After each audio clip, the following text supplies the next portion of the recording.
Today, we're diving into a story that's, well, it's pretty fascinating and honestly, kind of unsettling. The whole thing unfolds in a place you'd least expect it, inside the user reviews of a single online profile. It's a question we all kind of have to ask ourselves these days, right? You're looking for a doctor, a mechanic, anything. You trust the ratings, the reviews. But what happens when that digital trail leads you somewhere really dark? Let's dig in. So our story kicks off in what's supposed to be a totally safe space, a trusted corner of the internet you go to for health decisions. We're on WebMD. You know it, I know it. It's a place that gets its data from doctors and public records. It's meant to be a reliable first stop.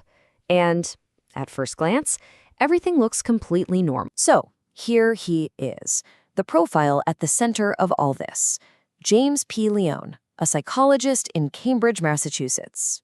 Totally straightforward, exactly what you'd expect to see.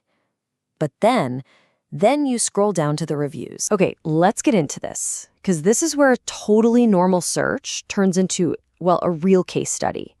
The numbers alone tell a wild story before you even read a single comment. This is his overall patient rating, 1.5 out of 5 stars. And that's from 51 different reviews.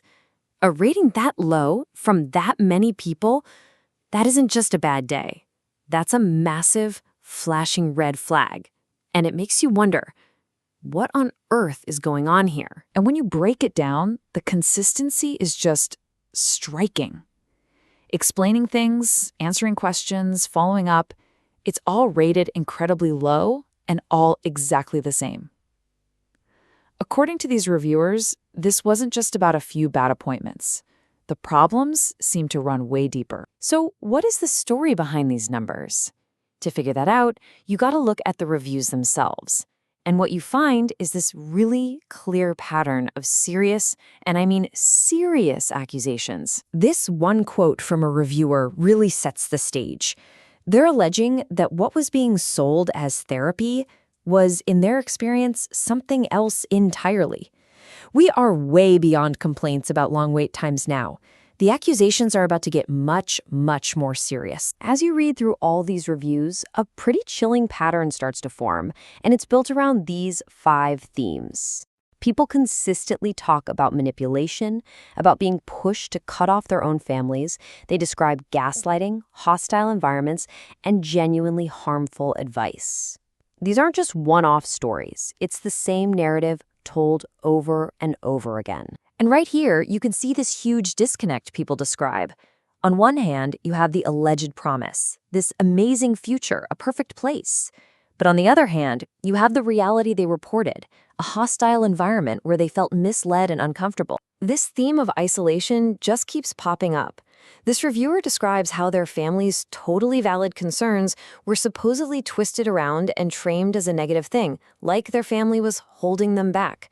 It's a really subtle but super powerful way to cut someone off from their support system. One reviewer even uses the clinical term for it, parental alienation. They claim they were literally taught to reject their family for no good reason. And the alleged goal behind all this? It seems pretty simple. Make the patient more and more dependent on the therapist and the group. So this actually goes beyond just common themes. Multiple reviewers started to outline what felt to them like a repeatable, step-by-step process of manipulation, what you could almost call an alleged playbook. This one comment right here basically summarizes the entire alleged playbook.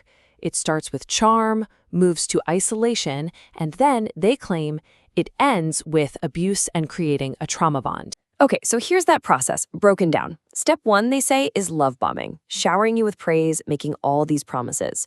Once you're hooked, you move to step 2, isolation, cutting you off from anyone who might say, hey, this seems weird. Then comes step 3, control and abuse, often in a group setting, to break down your confidence. Step 4 is gaslighting, making you doubt your own perceptions. And it all leads to step 5, basically barricading the exit, making it psychologically really, really hard to leave. So what did that control and abuse phase actually look like? This review gives a pretty shocking example. It alleges that people in the group were actively praised for being mean and abusive to each other. Bullying, putting each other down, all under the umbrella of therapy. I mean, just think about how confusing this would be. Someone says they followed the advice they were given, got in trouble for it, and then the therapist just denies it, insists on the opposite. That's the core of the alleged gaslighting, creating this dizzying reality where you're always made to feel like you're the one in the wrong. So why not just get up and leave? That's the obvious question, right?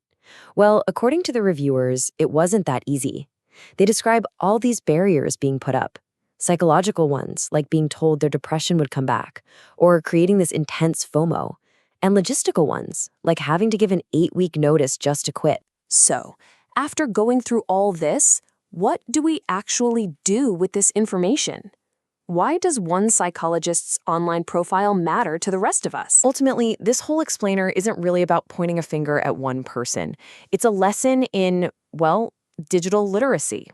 It's about learning to read between the lines of what people are saying online and spotting the patterns that are red flags, no matter what the situation is. So, if we boil down everything we've seen in these reviews, here are some of those red flags to watch out for in any kind of professional relationship. Promises that just sound way too good to be true. Any kind of pressure to pull away from your support system. A professional who gets defensive if you ask questions. A dynamic where you're always the one to blame. And anything that creates dependency, not independence. And maybe the most powerful advice in this whole thing comes from one reviewer, writing to everyone else.